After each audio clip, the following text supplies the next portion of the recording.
Hari akantu abana b'abakobwa benshi dukunda gukora cyangwa se abadamu benshi dukora mu tubari dukunda gukora. Burya imivugire yawe, hanyuma rero wabona afite ubushobozi cyangwa se wabona uri buze kumukuraho ibyo benshi dukunda kwita tipu, ugatangira kumwereka amarangamutima meza umusekera. Wamara kumureba wowe ukamuha nimero zawe, ukamubwira ko igihe azakenera iyo serivisi azakunyuraho. Ese reka tuganire nk'abamama cyangwa se nk'abasingo mama. Biramworohera kugukoraho, kugukorakora, kukubwira amagambo yiboneye atandukanye cyane na serivisi yaraje kugusaba. Ugasanga utindanye n'umukiriya uri kumwakira akubwira yuko ufite mu gatuza heza, kubera ko nawe uriya muntu usuzi ngo yaje mu kabari aje gukora iki, kubera ko nawe umushaka nta nubwo uri bubimubaze. Hanyuma yaje yaka ibyo kurya. Muri ibyo byo kurya wibuka yuko utari urimo mu mubare. Ikintu rero gishobora kukubahisha ukora mu kabari, gabanya kuba uri gutwara amacupa ugenda ugaruka bukakwiraho nijoro ugataha amajoro. Ntago biteye isoni, ahubwo hagati mu majoro utahamo. Ariko iyo tipe ayiguhereye iki? Urabona ukuntu kino gikobwa ari cyiza, gifite ibiguru byiza, cyambaye neza, kirasa neza, wagiha tipe. Nongeye kuguha ikaze mu kiganiro The Struggles of Single Mothers. Amazina yanjye ni umubyeyi Denise. Mwifurije amahoro y'Imana aho uri hose no mu byo uri gukora byose. Ndetse niba wumva utameze neza, Imana yo mu ijuru iguhe amahoro yo mu mutima, kuko ibibazo bibaho, ariko umuntu uko akomeza kugenda asenga cyangwa se uko umuntu akomeza kugenda yegera Imana, Imana irushaho kumucira inzira. Uyu munsi rero nashakaga kukubwira yuko nishimiye kwicara imbere yawe kugira ngo tuganire imbona nkubone nk'abamama, ndetse ibitekerezo byanyu ku ngingo turi buganire ni ingenzi.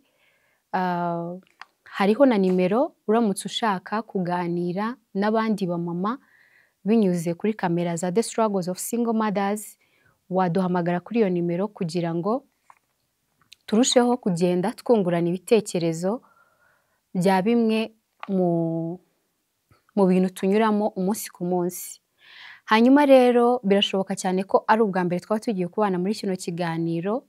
Ni ikiganiro gihuza abamama bafite inshingano zo kurera abana bonyine, abo dukunda kwita abasingo mama. Ariko hari umuntu twanaganiriye arambwira ngo n'abapapa bariho bagiye bahura n'ibibazo nk'ibyo abamama nabo bahuye nabyo. Rero kuba ikiganiro cyacu cyitwa The Struggles of Single Mothers, ntago bikuyeho yuko igihe kimwe tuzajya tubazanira na bamwe mu bapapa bagiye bahura nabo n'ibintu bigiye bitandukanye, cyangwa se n'abapapa bashaka kugira inama abamama, cyangwa se bashaka kugira inama abandi bapapa birerana abana. Nukuri nabo bahawe ikaze muri kino kiganiro.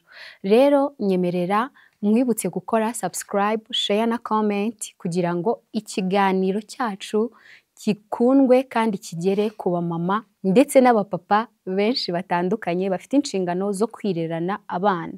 Hanyuma rero ntaribagirwa, hari n'abana baba bararezwe n'abamama bonyine, ariko bagakura bakaba abantu b'abagabo, bakaba barageze ku bintu bigiye bitandukanye, kandi barabonye ukuntu ababyeyi babo b'amamama bastragorinze kugira ngo bagere wenda ku iterambere bafite nonaha. Ndetse tutibagije ko hari n'abamama birengagiza izo nshingano kandi basigaranye abana bonyine, ugasanga aho kwita ku bana bigiriye mu bindi bintu bigiye bitandukanye. Rero abo bana nabo bahawe karibu ku rubuga rwa The Struggles of Single Mothers kugira ngo batuganirize, bahumurize abandi bana bari kunyura mu bihe nk'ibyo banyuzemo, ndetse ubuhamya bwabo tukabasha kubwigiraho ibintu byinshi bigiye bitandukanye. Muhaye ikaze rero mu kiganiro.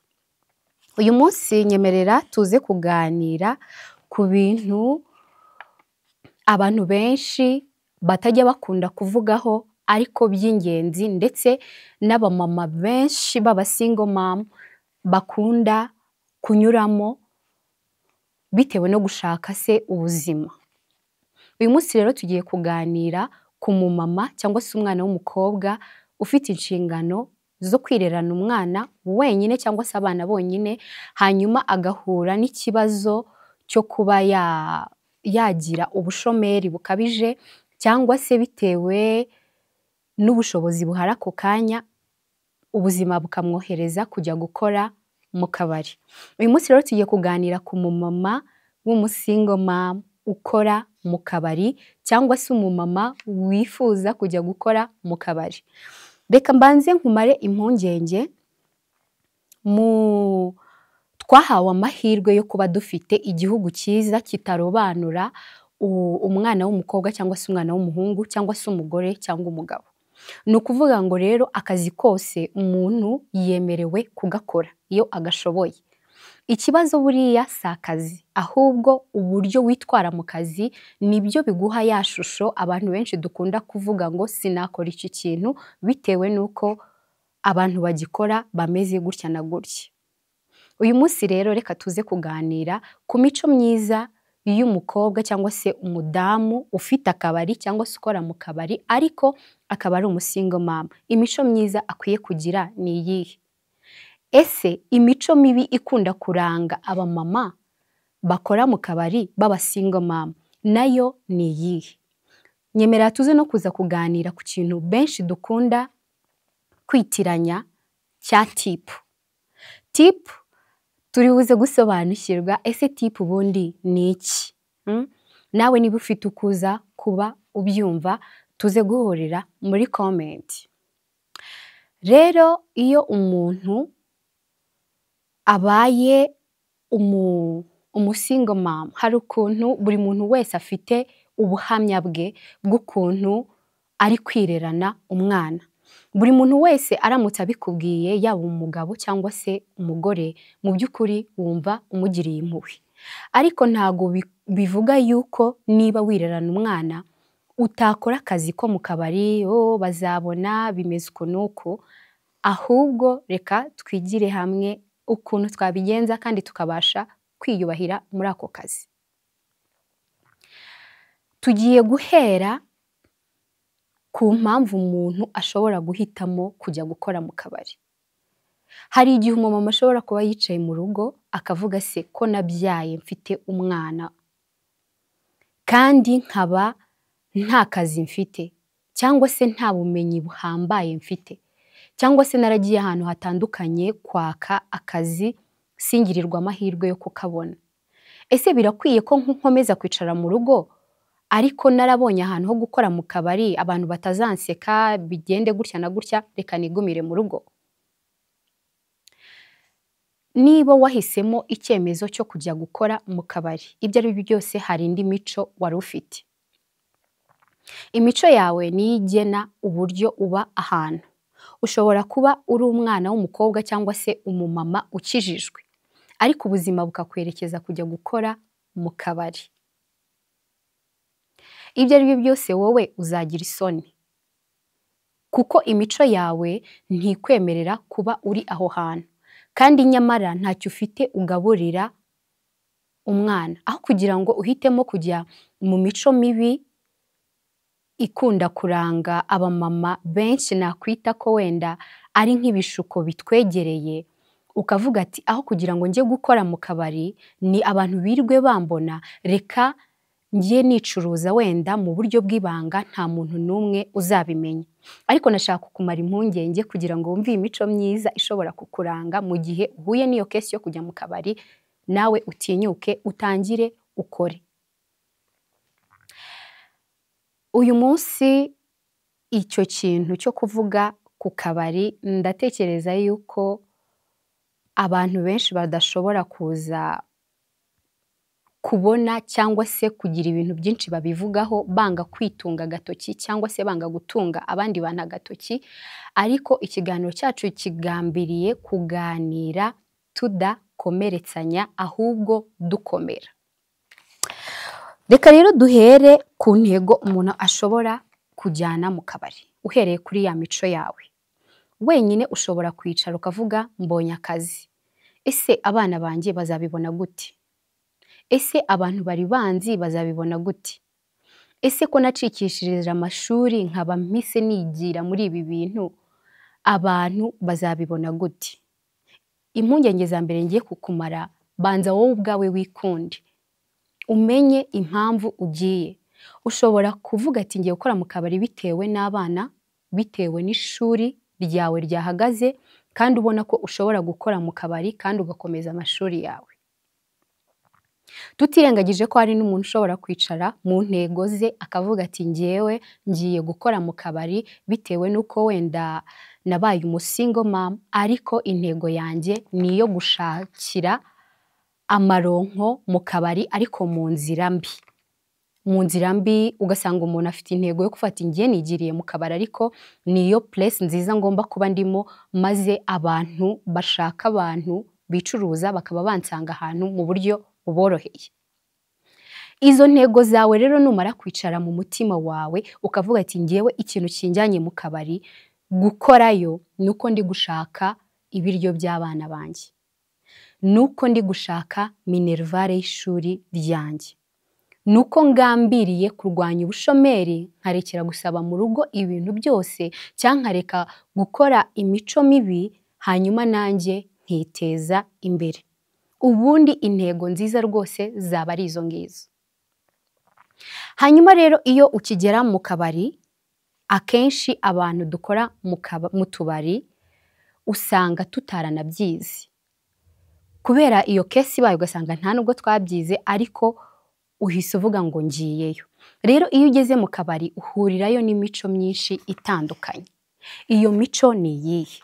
Abantu benshi bavuye ahantu hagiye hatandukanye kandi bafite intego zitandukanye, kandi muri gukora akazi kamwe benshi batanumvaho kimwe. Ni ukuvuga ngo ukigera mu kabari ukwiye mbere na mbere kwita ku myambarire yawe. Buriya imyambarire ifite ikintu ivuze kinini cyane ku muntu uri kukureba. Ushobora kuba ati ngende umukene, nakwambara iki? Ibyo ngibyo ufite ariko bikubahishije. Ushobora kuvuga uti ngewe akabari ngiye gukoramo gafite uniform. Niba mufite uniform ni impuzangano y'abakozi, n'umuntu uzaza gusaba serivisi aho hantu ukora azaba bibona ko wambaye uniform. Uniform z'ahantu ugiye kwaka akazi ntizizigere na rimwe zikubuza gukora ako kazi ko mu kabari, ahubwo imico. Niba rero ari wowe ubwawe ku giti cyawe bakakubwira ati ujye uza mu kazi wambaye ibintu ushaka, ukwiriye kwita cyane ku bintu bijyanye n'imyambarire kandi utisha akazi k'abandi. Ushobora guhitamo ipantaro nziza ikwambitse, ndetse n'ibyo abantu wenda bakunda kuvuga uyu mukobwa ni mwiza muhaye akazi azacuruza, kuko umuntu ajya kuguha akazi agambiriye yuko yacuruza. Akenshi abantu batanga akazi mu tubari usanga bareba ku masura, iyo asanze usa neza cyangwa se ukunda kwambara neza aguha akazi, kenshi na kenshi ku bantu batabyize.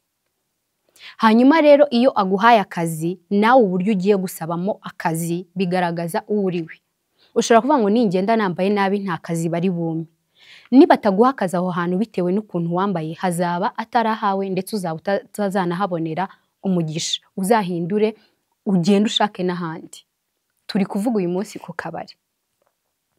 Hanyuma rero iyo umaze kwambara neza ugeze mu kabari, wahishe imyanya yawe y'abadamu, buri kintu cyose cyatuma umuntu agushigukira ngo ujye mu mico mibi ukakirinda uhereye ku myambarire, akazi ukakabona. Ikintu kindi kiba gikwiriye gukurikiraho ni iki?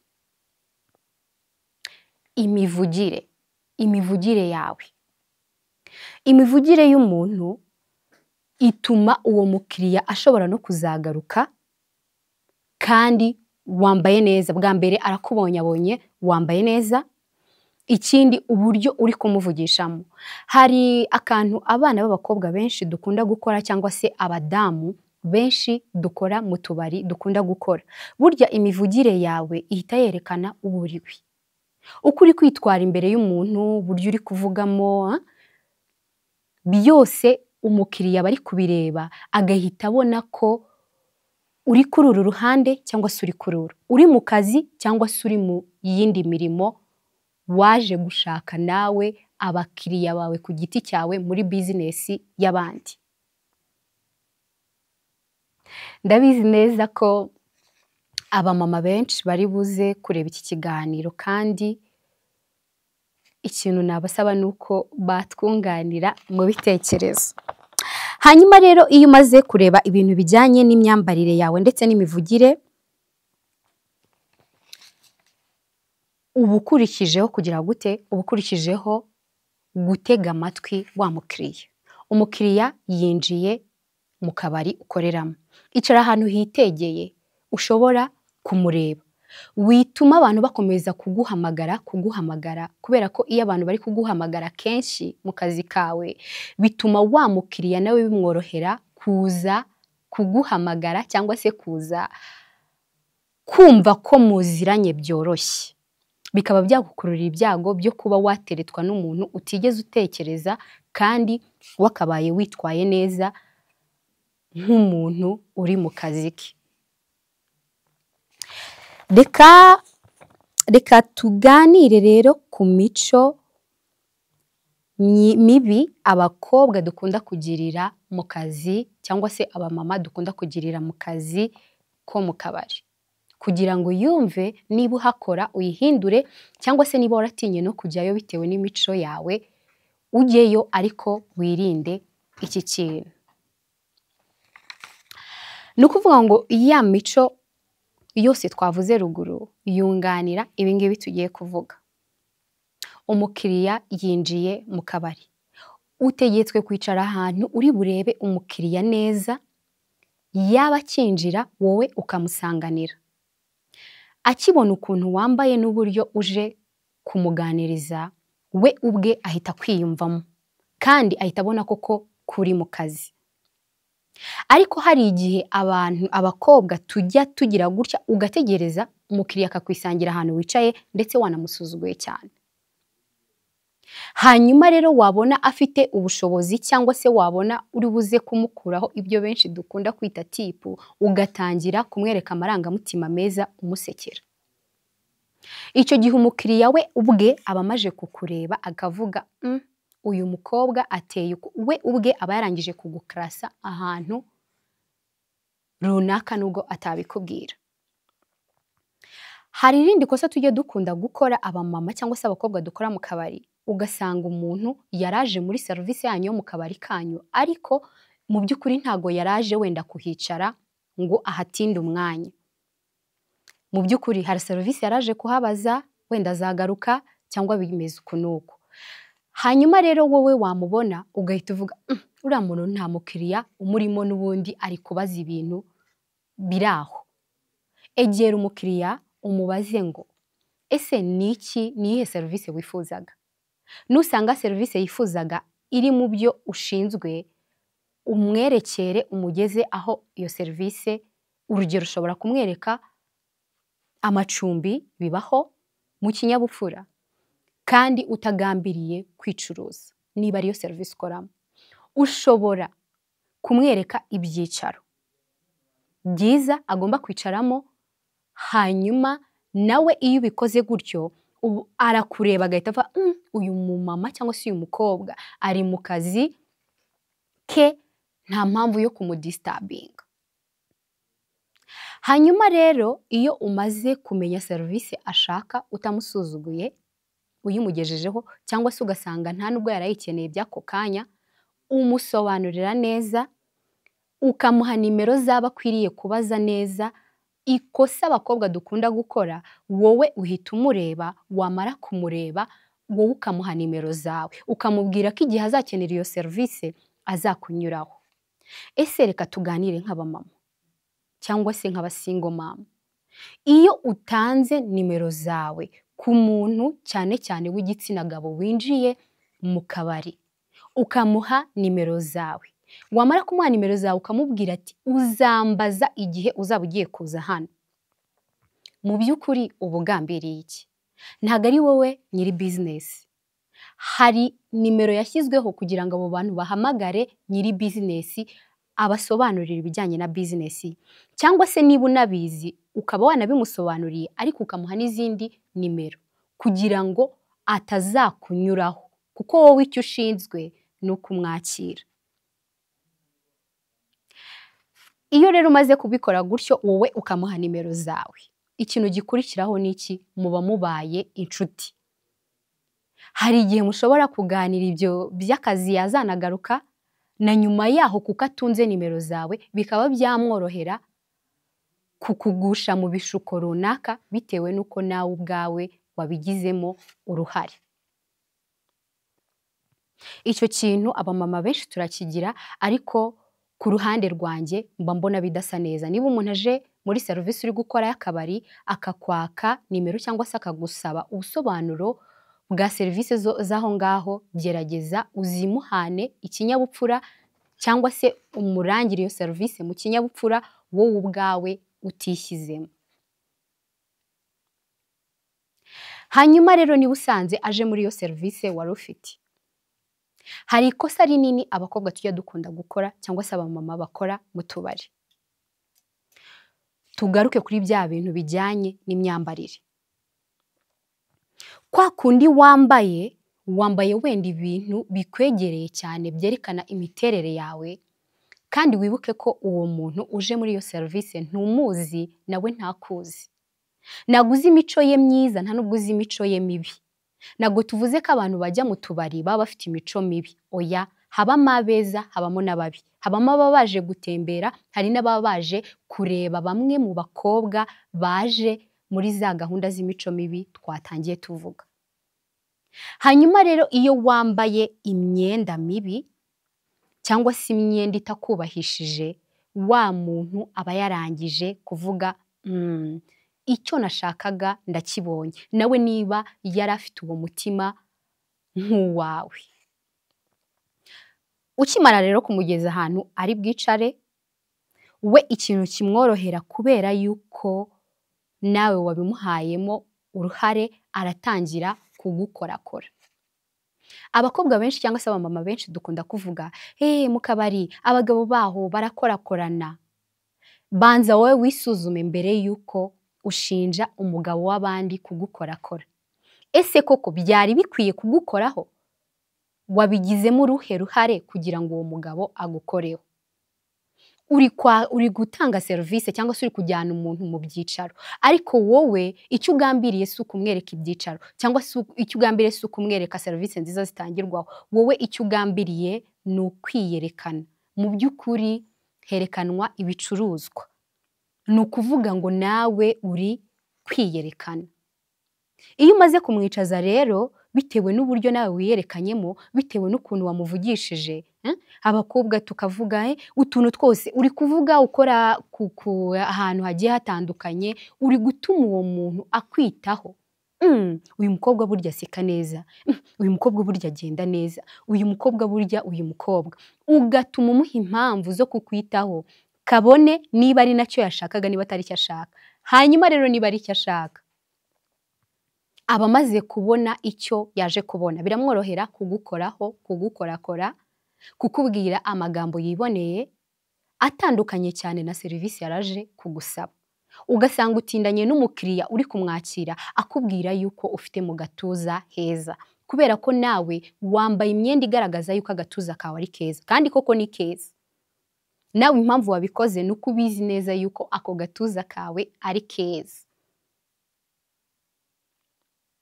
Hanyuma ugatindana nawe aho kugira ngo agutume bimwe mu byo yaraje akeneye kunywa cyangwa se kurya, bikarangira ahubwo ari weho umubereye icyo kunywa ndetse n'icyo kurya,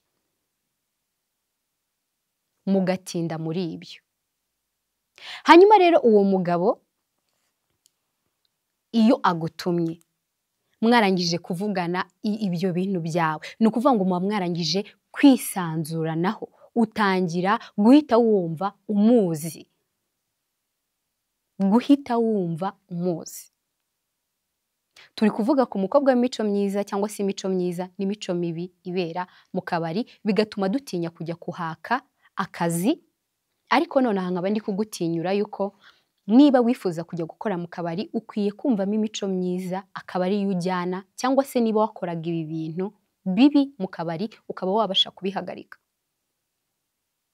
Hanyuma rero umukobwa mu mico myiza we iyo yakiriye umuntu, serivisi amuhaye iyo amugejeje mu byicaro, umuntu arakureba akagutinya, akavuga uyu mukobwa wambaye gutya niki ndamubwira, uyu mukobwa ko ntaho mfite muhera. We arakureba, niba yarafite ingeso mbi akareba akaburaho aguhera. Uba wirinze igishuko cya mbere kibera mu kabari, uko ugaragara, uko uri kuvuga. Niba uri umukobwa w'imico myiza ukora mu kabari, umuntu umugejeje mu byicaro agomba kwicaramo, shyira distance nibura y'intambwe imwe hagati yawe nawe. Ibyo biratuma nubwo wambaye neza, biratuma atabona noneho n'umwanya wo kugerageza amahirwe y'ibintu bibi wenda yari afite mu mutima nubwo yabuze aho aguhera. Ashobora kubona ushyizemo distance ariko agahita avuga reka nake icyo kunywa cyangwa se icyo kurya, ahubwo uko agenda agaruka niko ndagenda ndushaho kumuganiriza. Reba umuntu mu maso mu gihe ari kugutuma icyo kunywa cyangwa se icyo kurya. Bituma ushira ubwoba, nawe bituma abona ko uri serious, akavuga nshaka ibi nshaka ibi. Niba uri umukobwa w'imico myiza rero, umva neza icyo bagutumye, icyo utumvishe kibaze kugira ngo wirinde guhora ugaruka inshuro nyinshi imbere y'uwo muntu, bikaguha amahirwe yo kugwa mu gishuko cyo kuba wateretwa n'umuntu utifuzaga. Niba bagutumye, nyaruka uzire ku gihe, nurangiza kugaruka, cyangwa se niba hari ukuntu tuba dufite abantu baba bafite amatable menshi, ukasanga ako kabari ukoramo, ugasanga mufite abantu benshi bo kwakira kandi bose ukeneye kubitaho. Ntuzigere urakarira umukiriya ngo nuko babivuze, nabyumvishe kuri The Struggles of Single Mothers ngomba kugenda narakaye. No, akazi kose kishimiremo, akira abantu bose kandi kimwe, wigira te bimwe uhereraho cyane cyangwa se indi ngo uyihorere. Hanyuma rero niba uzanye ibyo kunywa cyangwa se ibyo kurya, hari ikosa abakobwa benshi baba seriveri mu tubari tugiye dutandukanye cyangwa se abamama ikunda kuturanga. Umukobwa ukora mu kabari agomba kuba asa neza. Niba nambaye neza, niba yambaye na ya myenda myiza, baravuze nge nambara neza cyangwa se nambaye ya myenda yanjye itanyubahishije, ugasanga twakoze ikosa ryo kwitera perfume, amaparufe apika cyane ku buryo umukiriya ashobora no kugira ikibazo. Ikintu cya mbere ugomba kumenya nk'umukobwa w'imico myiza ugomba kujya mu kabari cyangwa se kuhakora, ugomba kumenya ko abantu bose badakunda imibavu kandi uri ahantu hahurira n'abantu benshi. Ushobora kwakira umuntu bitewe n'umubavu witeye ntazanagaruke, kandi mu by'ukuri weho wawukoze kugira ngo bakwiteho. Menya yuko uwo muntu wicaye aho ngaho ashobora kuba adakunda ibyo bintu witeye, kandi ikindi ibiryo uzana cyangwa se ibyo uri gukora byose, kubera wa mwuka wawe bishobora guhindura n'umwuka bitewe na bya bintu nawe ubwawe witeye. Ikintu rero gishobora kukubahisha ukora mu kabari, gabanya ibintu witera. Niba washyizeho n'aka make-up kagabanye, nyine weri kugaragara nkaho ari wowe uri gupika cyane. Niba wagerageje no kwitera imibavu yawe, gerageza imibavu yawe ibihumura ku rugero rudakabije, mbese ube usa neza ku buryo umuntu wese yifuza yuko n'ubutaha wazamwakira.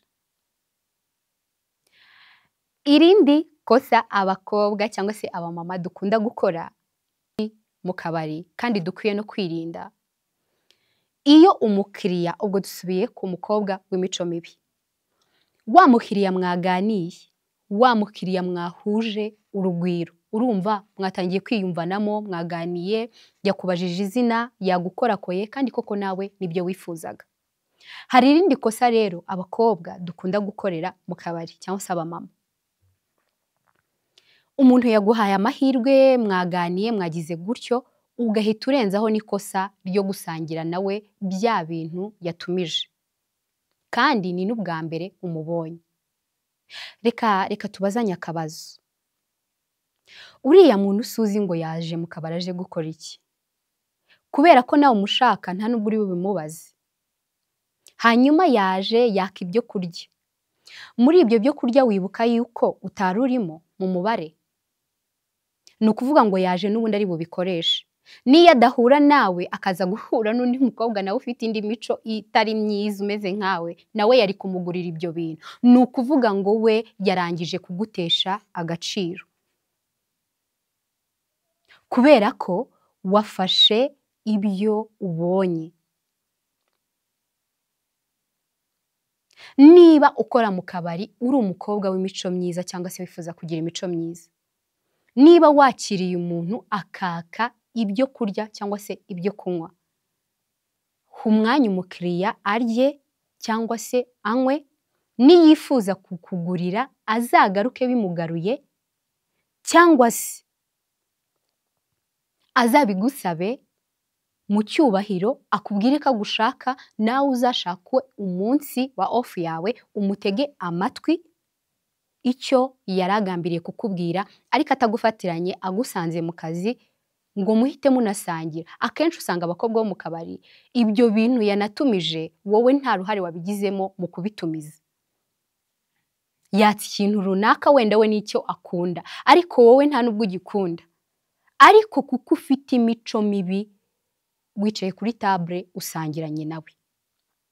Niba uri umukobwa w'imico myiza rero, irinde gusangira n'abakiriya, kuko ubundi umuntu asangira n'umuntu mu gusangira. Ubundi ifunguro iryo ari ryo ryose ni igikorwa ubundi kiba kigomba kuba hagati y'abantu babiri bafite ibintu bibahuje. Urugero ni urukundo, cyangwa se bagiye kujya inama, cyangwa se ni umuryango, mbese gusangira kose ubundi kuba gufite impamvu. Hanyuma rero niba wicaranye na wa muntu uri umukobwa w'imico mibi, muratangira kuganira ibijyanye n'iby'uwo muntu wakuguriye ibiryo arakubwira, kubera yuko biramworohera kukubwira ibyo ashaka kuko uri kurya nawe ibye. Yarangije kugutesha agaciro, kukubwira yuko yakugura cyangwa se kukubwira yuko mwagera ku zindi serivisi zitari nziza, biramworoheye kuko uri kurya ibintu bye. Ni byiza yuko umukobwa ukora mu kabari yarekera gusangira n'abagabo kugira ngo ataza guhura cyangwa se atikururira ibyago byinshi byo guhura n'ibishuko byo guteretwa n'umuntu atashakaga. Umukobwa wese ukora mu kabari, kuba uhakora ntago biteye isoni, kuba uri gutwara amacupa ugenda ugaruka bukakwiraho nijoro ugataha amajoro, ntago biteye isoni. Ahubwo hagati mu majoro utahamo ukora iki? Ese niba uri umukobwa w'imico myiza ukaba uzi neza ko akazi kawe gashobora kuba karangira urugero nka saa saba z'ijoro, ni amasaha akuze, kandi wibuke ko turi kuganira ku bamama bafite abana. Ese umwana wawe yasigaranye nandi? Yasigaranye n'umukozi, na mukuru wanjye, n'abandi benshi bagiye batandukanye. Hari ikosa abamama cyangwa se abakobwa babyariye mu rugo cyangwa se abamama b'abadivorce bisanga bakora mu tubari, duhita twiyambura cyangwa se tukikuraho kuba umubyeyi.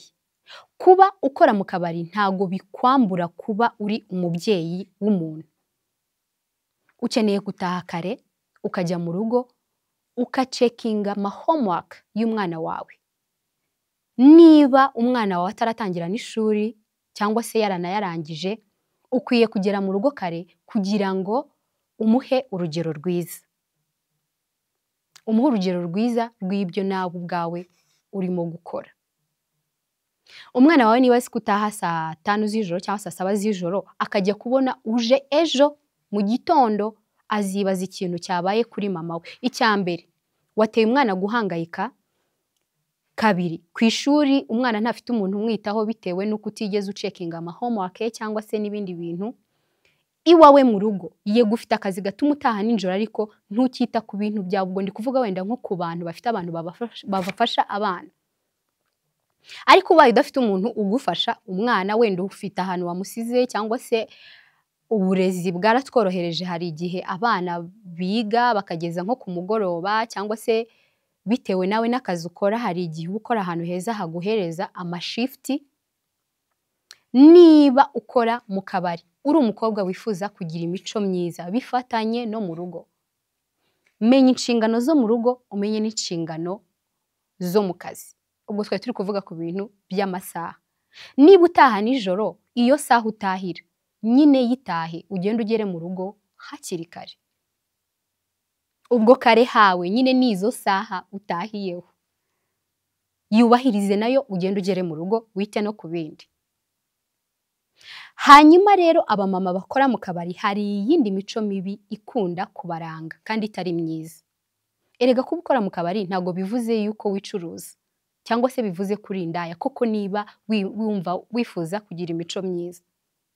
Wa muntu mwiriwe musangira bya bindi byose nakubwiye, kubera imico mibi wamweretse, bikamworohera nawe kukubwira izindi ngingo ze yifuza, ibyo wenda byari kuri wowe. Hanyuma rero utangiye noneho no kubizana mu rugo. Ufite umwana ari mu rugo, ufite umukozi ari mu rugo, uri umumama wibana. Ese iyo utahanye n'umugabo utari uwawe rimwe, kabiri, gatatu ndetse ubahinduranya, utekereza kuri guha umwana wawe iyihe shusho? Ese umukozi wawe we azakubaha gute kandi abona ko nawe ubwawe utiyubashye? Ibyo byose bikava kuri ka kazi kawe ukora. Mabuja n'ubundi se ko mbizi neza ko ari butahane n'abantu, nawe ubwawe baba babaye abakiriye. Umukozi wawe akaba avuga, ubwo bigeze saa ngahe z'ijoro mabuja agiye kugaruka, kandi aragarukana n'umuntu runaka. Ugahora uhinduranya abantu bitewe n'ingeso zawe mbi. Niba uri umumama cyangwa se umukobwa ukora mu kabari, irinde gutahana abagabo mu nzu iryamyemo umwana wawe n'umukozi ugufasha kurera abana bawe, cyangwa se n'abandi bantu bo mu muryango mubana. Ushobora kuba ukiba iwanyu, ushobora kuba uba muri ghetto n'ahandi hatandukanye. Aho hantu utaha hubahe, reka kuhahinduranyamo abantu wagiye ukura muri ka kazi kawe ukora, kuko icyambere uri guha akazi k'abandi isura mbi, nawe ubwawe uri kwiha isura mbi, ndetse n'umwana wawe uri kumwereka ishusho mbi, n'abagufasha imirimo uri kubereka ishusho mbi. Hari ikindi kintu abamama tujya tugira kitari cyiza, kandi ugasanga ukora mu kabari. Umwana wawe ntabwo ufite umuntu wo kumugufasha, hanyuma ukagira abaturanyi bafite undi muntu wabafasha abana. Ukavuga, aba bantu babizi neza ko nkora amasaha y'ijoro kandi barabizi ko ndi gushaka ubuzima. Wow, ni ibintu byiza. Ukajya kubasaba ko bajya bagufasha umwana. Iyo uri umumama rero w'imico mibi, ntago wibuka yuko umwana wawe wamusize mu gasozi. Ntago wibuka yuko nta wundi muntu ufite inshingano zo kukurerera umwana ngo winyakure utahe kare. Uruhure abantu b'abandi washyizeho umwana wawe umwana aba akeneye kurya, umwana aba akeneye kunywa, umwana aba akeneye kwitabwaho, koga, ibintu nk'ibyo. Ugasanga umwana wamusize mu baturanyi bagukoreye ibyo bintu byose, ariko kubera imico yawe mibi birangiye nijoro uzanye wa muntu, umwana umuraje mu baturanyi. Iyo ni ishusho mbi imbere y'abaturanyi bawe. Ejo batangire bakwinube, n'ubundi ntago tuzongera kumufasha umwana kubera yuko nawe iyo atashye agaragaza imico mibi. Ese wowe ubaye ari wowe ugafatira ukirirwana umwana w'umuntu, hanyuma nijoro umuntu wagiriye neza yakubwiye ko yagiye gushaka amafaranga kandi koko ari naho akora ubizi mu kabari, hanyuma nijoro nk'aho yaje gucyura umwana ngo amwiteho, we akitahanira nawe ubwe umukiriya we. Weho ari wowe wabifata gute? Uwo muntu ejo bukeye bwahaje kugufasha umwana, wakemera kumumufasha? Ibyo rero bihita bituma abantu binuba umumama wasize umwana, hanyuma agakuriramo ikibazo cy'ubushomeri. Njyewe nabaye umushomeri, nagerageje no gukora mu kabari, abaturanyi baranyanga, mbasigira umwana wanjye bakanyanga. Koko wagaragaje nawe ubwawe imico itari myiza. Niba rero wiga ukora mu kabari, wireba abantu bose ngo wumve ko uzababwira ibibazo byawe by'ukuntu wageze muri ako kazi. Nubwo umushahara waba ari muke, nubwo bimeze gutya na gutya, umuntu arakureba. Iyo uri umukobwa w'imico myiza ukora mu kabari, umuntu arakureba akibaza se, uyu mwana kari gukora cyane, uyu mwana ko yakabaye ari mu ishuri, uyu mwana ko njya mpura nawe kuri universite runaka, uyu mwana ko njya mubona bimeze, kuki akora aha hantu? Erega mu kabari ntago hazamo abantu b'imico mibi gusa, hazamo n'abantu baje kwitemberera, ariko ukaba wagirirwa umugisha wo guhura nawe. Niba umuntu akwisabiye ko nawe ubona ko uwo muntu bikwiriye yuko wamubwira impamvu uri aho hantu, bari we ubibwira, cyane cyane yabikwibarije. Hari ingeso mbi rero abamama cyangwa se abakobwa bakora mu kabari dukunda kugira, ugasanga buri muntu wese uje mu kabari umubwiye ibyawe. Hehe, umugabo yarantaye, niyo mpamvu ndi hano, nararushye, nabaye uko, byagenze uko, byagenze uko. Bituma uwo muntu uba uri kumwikururira ngo agushukishe ibintu byoroheje kugira ngo agukemurire bimwe mu bibazo wamubwiye. Niba umubwiye ko ubwirirwa ukaburara, aza gusaba serivisi yatuma nawe abonamo inyungu, nawe ukabonamo inyungu. Mu by'ukuri wowe ntabwo uzaba wungutse, ahubwo uzaba uhombye kubera ko uzaba uguye mu gishuko cy'umuntu wabwiye ibyawe atagombaga kubyumva. Mu by'ukuri nk'abamama dukwiye kwirinda, tukarinda imico yacu bivuye cyane cyane muri bya bintu twatangiye tuvuga. Icya mbere, niba ushaka kujya gukora mu kabari, menya ngo ni iki kinjyanye. Nubanza kureba yuko ari abana batumye ujya gukorayo, ushaka kubarihira minervare cyangwa udashaka kuzasabiriza icyo kurya, genda wige n'imico myiza y'ukuntu uzahahira abana bawe. Hanyuma nugenda wumva uvuga uti njyewe ni ukubera ishuri, genda ukore inshingano z'ishuri kandi ukore n'inshingano zo gukora mu kabari utiyandaritse. Hanyuma niba ari imico mibi ikujyanyeyo, hari n'umuntu wicara wenyine rwose n'ukuri akavuga ati ngiye ngomba kujya hari ahantu kuko nahabonye abantu bameze uku n'uku, ngomba kujyayo kugira ngo nanjye mbone ibi. Nagusabira ku Mana yuko iyo mico mibi cyangwa iyo myumvire mibi ujyanye mu kabari wayireka. Kuko n'ubundi hari igihe uzagera iyo ugasanga abantu bariyo nabo bari bafite iyo mico, noneho kuri ya mico yawe mibi ukongeraho indi mibi, bikakugeza ahantu habi utazigera wikura, bigatuma utazabasha kwirerera umwana ukiri muzima. Reka tuvuge ku kintu cyitwa tipu.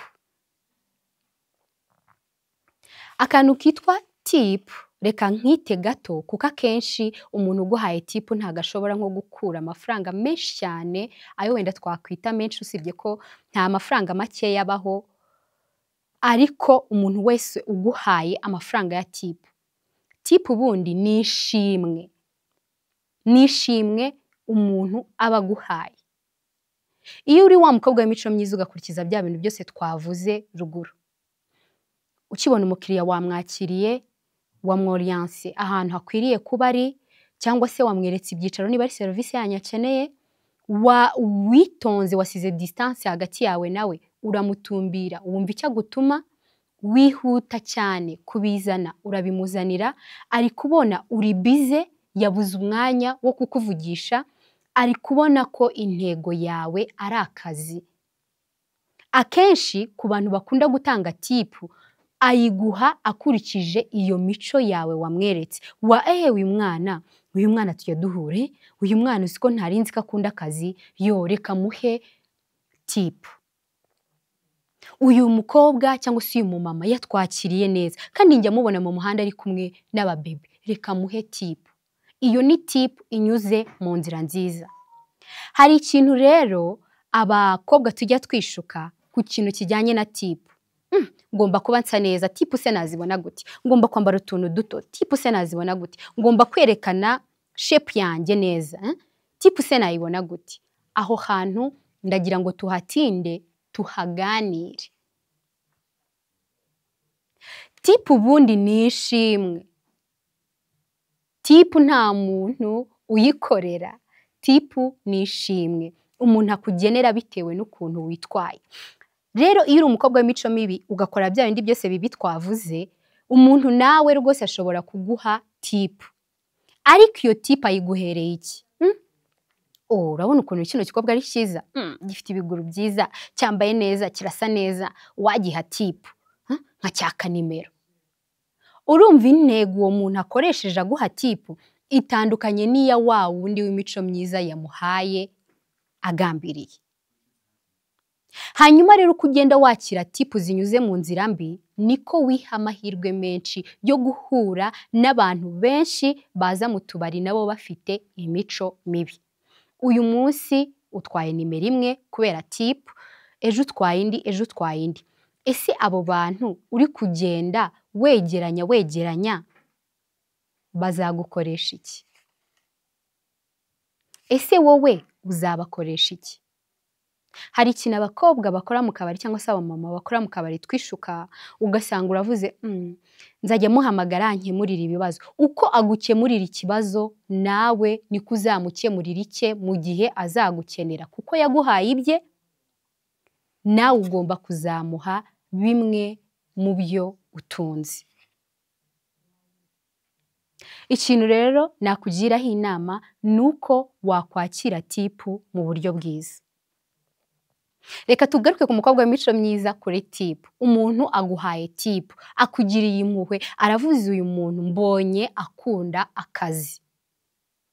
Niba umuntu aguhaye tipu uyu munsi, ntabwo ubizi ko ejo azaza akayiguha. Hari ingeso ikunda kugaragara, ugasanga umuntu niba yaguhaye tipu uyu munsi, uhise ubigira itegeko, n'ejo agomba kuzayima. Ugasanga mu kabari abamama dukorayo cyangwa se abakobwa dukorayo, wifatiye umuntu, uriya ni umukiriya wanjye, nta wundi muntu ugomba kumwakira. Why? Kubera ko wabigize itegeko ko agomba kuguha tipu. Akenshi abakiriya benshi bakunda gucika mu tubari bitewe n'uko twabazonze. Umuntu araje aguhaye tipu rimwe bitewe n'uko yifuza yuko wenda umwana wawe aziga neza cyangwa se wazava muri ako kazi, hanyuma wowe icyo umubonyemo ni igishoro. Uko anyweye icupa cyangwa uko ariye ibiryo, agomba nawe kukugurira. Niba uri umukobwa ukora mu kabari cyangwa se umumama ukora mu kabari w'imico myiza, rekera kugwatira abantu b'abandi. Niba umuntu akugiriye neza uyu munsi, rekera ko ejo azakugirira neza, kuko ashobora kubiguha cyangwa ntabiguhe. Wenda uyu munsi yabiguhaye abifite, ariko ejo ashobora kutazaba bifite. Ibyo rero bituma abakiriya benshi basohoka mu tubari tugiye dutandukanye, akavuga kiriya gikobwa cyariyongeyeyo kinyaka amafaranga. kandi koko wari umugore w'imico myiza cyangwa se wari umukobwa w'imico myiza ntunagambiriye kuryamana nawe ariko ufite ingeso mbi yo kwaka abantu b'abandi tipu. Kirazira, nta muntu wisabira tipu. Mureke abakiriya barye neza, mureke umuntu asohokera ahantu ashaka yumva ari free, yumva afite amahoro, nagira icyo akugenera akikugenere mu buryo bwiza kandi unyurwe n'icyo aguhaye. Ikintu rero tugiye kongera kuvuga kuri tipu ni iki? Ese tipu zo mu kabari zishobora kugira icyo zikumarira? Tipu ishobora kugira ikintu ikumarira wowe ubwawe? Ushobora kuvuga tipu se yakumarira iki? Mbona araje aguha 200, aguhaye 1000, akugize ate? Cyangwa se arambwiye ngo nywemo ibyo bintu cyangwa gutya na gutya. Niba uri umukobwa w'imico myiza, birashoboka cyane ko ushobora gukora mu kabari utanywa inzoga. Biranashoboka cyane ko ushobora gukora mu kabari udafata ibikoresho bimwe na bimwe bihatangwa. Niba umuntu aguhaye tipu, akayikwihera mu ntoki, ayo mafaranga aba ari amafaranga aje utateganyije. Gerageza mu rugo iwawe cyangwa se kuri banki yawe kuko waje ufite intego. Vuga uti njyewe aya mafaranga bampaye ikintu ndi buyakoreshe cya mbere ndabikaho make, kugira ngo umwana wanjye ejo narwara ntazahamagara ba bantu bose banyatse nimero ngo mbasaba amafaranga yo kuvuza umwana, bibe byagutera kwikururira kujya mu bishuko utateguye kandi wifitiye n'ibibazo, wenda urwaje umwana cyangwa se bimeze ukundi. Twa dufaranga duke twita tipu, tugire transport. Menya yuko ayo mafaranga ari bugutegere. Vuga ati ndagenda ku kazi nteze ariko muri tipu. Hanyuma wa mushahara wawe uhembwa kabone nubwo waba ari muke, ugena ahantu runaka ho kuyabika kugira ngo uzabashe kwishyurira umwana ishuri, kugira ngo uzabashe kwishyura inzu ntawe usabye, nyine nk'umukobwa ukora. Kuko niba waragiye mu kabari uvuga uti ndi kwirinda ubushomeri, ndi kwirinda kuzabura ukuntu ndihirwa ishuri, ndi kwirinda ibi n'ibi, nyine nawe menya ubwenge bwo gusevinga amafaranga. Tipu yigire transport, cyangwa se niba ubona na tipu nyinshi genda ukureho duke duke, nta mafaranga aba make.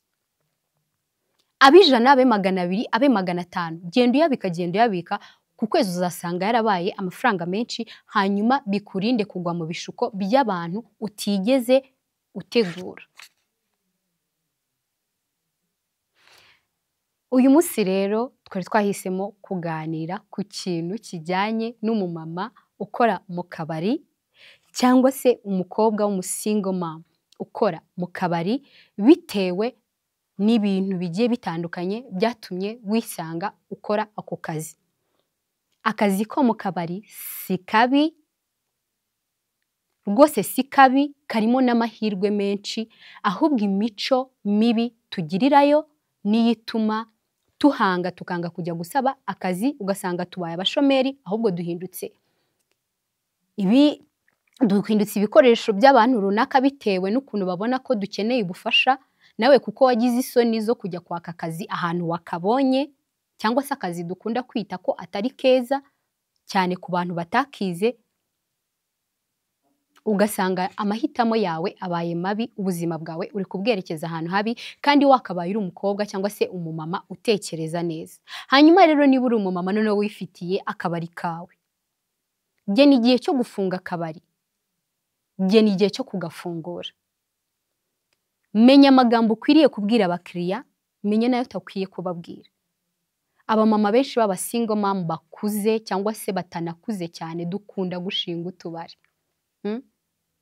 Ariko intego yawe yatumye ushinga akabari ni iyihe? Ni ukugira ngo ubone aderesi yihuse abantu bazagusangaho, cyangwa ni ukugira ngo uzigire ube umukobwa cyangwa se umumama wigize udateze amaboko? Ikintu rero nagushishikariza, cyangwa se ikintu nari nateguye cyari kiri ku mutima wanjye nifuza ko twaganiraho, ni uko twakura amaboko mu mufuka tugakora. Akazi kose ni akazi, aho kava kakagera. Nta muntu n'umwe uzaguseka ariko ubona warakuye amaboko mu mufuka, ariko umuntu azaguseka nabona uri kujya mu mico mibi, uri kwanga gukora kubera ko ari akabari. Hanyuma rero reka, turi hafi kugana ku musozo w'ikiganiro cyacu uyu munsi cyari kindi ku mutima. Reka tuganire kudatinda ahantu. Ushobora kuba uri umukobwa yego w'imico myiza cyangwa se umumama w'imico myiza, ukisanga waragiye gukora mu kabari, ariko bidakuyeho ko gutinda ahantu bishobora gutuma usa n'aho hantu. Iyo utinze ahantu, uko byagenda kose, uko wakwitwara neza kose, uko warwanya kose, ushobora gutangira gusa n'imico y'aho hantu uri, kuko ahantu tuba turi cyangwa se mu kabari haba hari imico y'abantu batandukanye kandi batekereza bitandukanye. Niba rero uri umukobwa cyangwa se umumama w'imico myiza, irinde gutinda ukora akazi ko mu kabari. Bizava kuki? Ushobora gusanga uri umukobwa w'imyaka 21 cyangwa se umusingomama w'imyaka 21 cyangwa se umudivorce, cyangwa muri iyo ka turi kuvugamo, ufite imyaka mike, ukazarinda ugira imyaka 30 ugikora mu kabari. Nyamara ko kabari sakawe, si na business yawe. Aho ni ku ruhande rw'abantu rw'abamama tudafite ama business y'akabari. Ugasanga wowe ubwawe urahakora, ariko uhakoze kuva ku myaka yawe 21 ukageza nko ku myaka 30. Iyo utinze ahantu usa naho. Ya mico mibi wirinze ugeraho ugasa nayo. Cyane cyane uzabirebe ku bantu bakoresha abakobwa bo mu tubari. Uzasanga umukobwa ukora hano yahakoze amezi nk'abiri, ugasanga andi mezi 2 yarirukanwa. Kabone niyo waba ugira imico myiza. Rero uko utinda uzenguruka mu tubari niko usa natwo. Ni gute rero wakwirinda kudatinda mu tubari? Saving. Za tipu savinga, uvuge narinzi gukora inzara. Ese nta kuntu nagerageza nkakura amafaranga muri ibi bintu nkajya gukora inzara, cyangwa se nkajya kwiga umwuga wo gusuka? Nta kuntu se byagenda uko nkahera ku mafaranga makeya nakuye muri aka kazi nkashinga kandi ka business ko gukora? Ese nta kuntu ngiye nacuruza ku kabari kanjye? Ariko ufite intego nziza, ariko gucuruza akabari si bibi. Ariko witinda mu tubari uzenguruka, kuko bikongerera ibyago byinshi byo guhura cyangwa se byo guteretwa n'abantu udashaka, bikakongerera ibyago byo kuba wakwangirikira muri ako kazi. Ku bana b'abakobwa rero bataraba abamama, bakora mu tubari, ikintu nababwira kindi ku mutima nuko nabashishikariza gukora, ariko namwe mukiyubaha.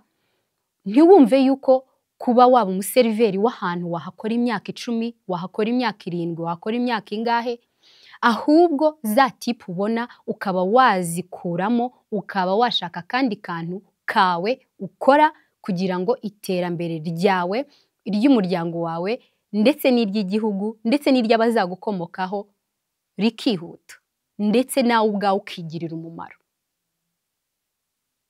Reka mbashimire rero ko mwabanye nanjye mu kiganiro.